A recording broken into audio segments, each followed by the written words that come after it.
Hey everyone, please support what I do to help keep Greyhawk alive by subscribing to the channel. Also, please consider becoming a channel member to get early access to videos, exclusive live chats, quarterly adventure modules, and more. Thanks, and enjoy the show. So I have long been interested in the work of H.P. Lovecraft and the whole mythos surrounding it. And of course, I'm also really interested in Greyhawk. And it might surprise some people to realize that there are some overlap between the two. And that's what we're going to discuss today on Greyhawk Grognard.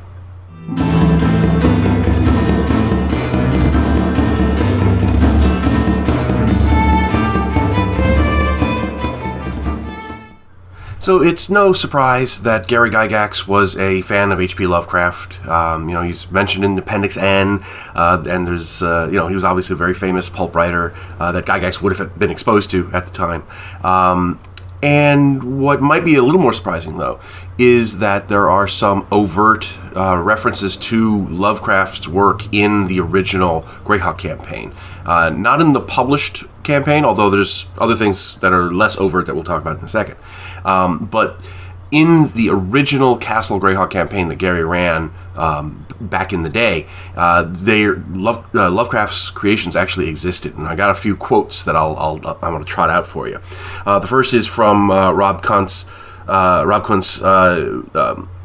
on one of the message boards.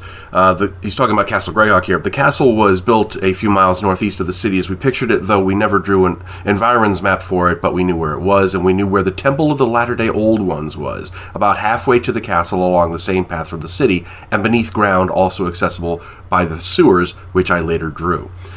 So that's the first reference there, is what we have, this Castle of the Latter-day Old Ones. The Old Ones, of course, being a term used to describe the ancient gods in Lovecraft's cosmology. And then later on, somebody asked him, did any adventurers ever explore the sewers or use the sewers to go between the city and the Temple of the Latter-day Old Ones? And Rob replies, Jim Ward's and my brother's PCs both entered the secret temple, but by the stump, not the sewers. Eric Shook's PC entered the sewers, but never made it to the temple. So there actually was a temple of Lovecraftian beings between the city and the castle that you could get to either through the sewers or by a hollow tree stump. And some of the characters actually explored it, which would have been great. I hope that still exists, and I hope at some point it can get published, because I would love to see that. And I got one more quote from Rob about the state of religion in the early Greyhawk campaign.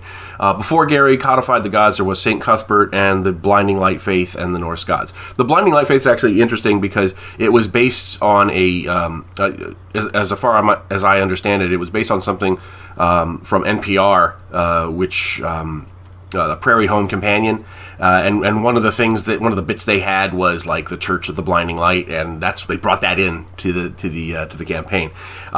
We also had the Lovecraft stuff represented through the Elder Gods, though not many folks attached themselves to gods or made big deals out of them in the early adventures.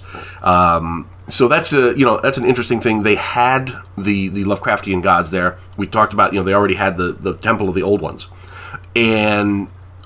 but the religion among the players wasn't a big deal yet, even though we know they had the specialty priests. So that's a very interesting thing, I thought.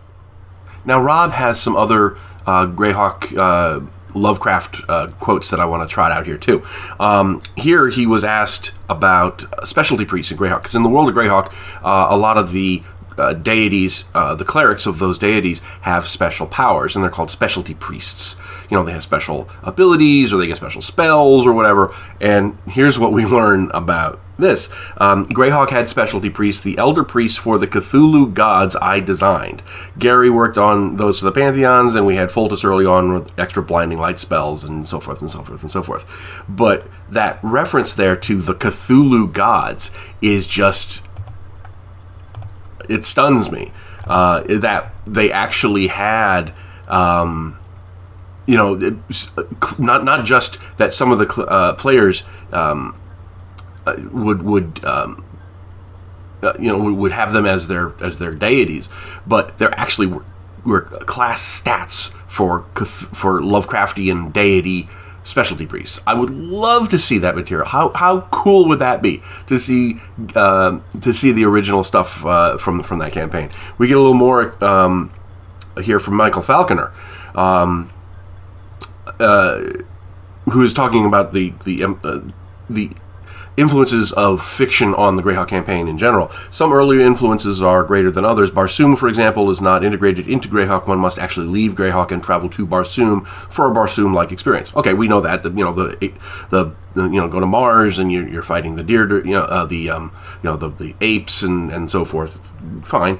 A Cthulhu, on the other hand, can and does easily exist in Greyhawk, quite comfortably using as his pawns giants straight out of Pratt's The Roaring Trumpet, who use as their lackeys some of Tolkien's orcs, and so on. An understanding of Greyhawk, therefore, depends on a familiarity with the most famous fantasy works. Okay, so here he's talking about the Elder Elemental God, which is one of the non-overt mentions that I referred to earlier.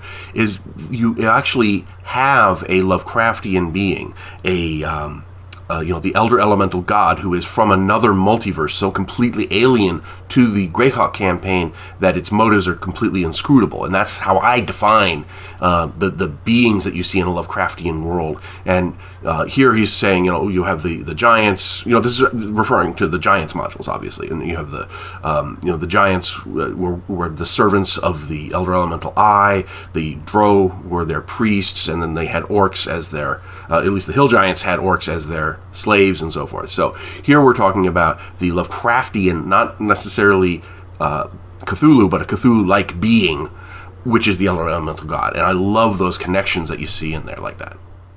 Now, a lot of people also talk about Tharizdun in this context, but I would argue that Tharizdun is not, in fact, a Lovecraftian being. Despite the fact that he is imprisoned, it strikes me that Tharizdun isn't alien enough to be a Lovecraftian figure, especially as he's developed in Gary Gygax's novels. He has understandable motives, right? He wants to conquer the universe, the multiverse. He wants to bring things, all evil under his thrall, and then all creation under his thrall. So that's a much more comprehensible goal that a mortal can say, okay, I might not like that, I might not agree with it, but I can understand it.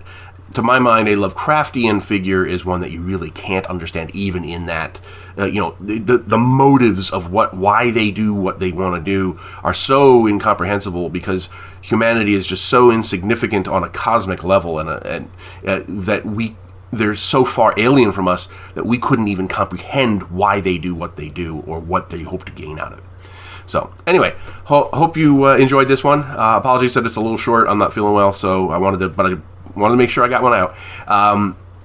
Let me know what you think in the comments. Have you used Lovecraftian stuff in your game? Let me know. And of course, just as a reminder, I've got my Swords of Cthulhu book is for sale, and it's a great way of bringing Lovecraftian horror into your OSR game. So just, I don't normally plug my stuff here, but it's literally part of the description of the video. So anyway, hope you enjoyed this one. Let me know what you think in the comments, and I will talk to you.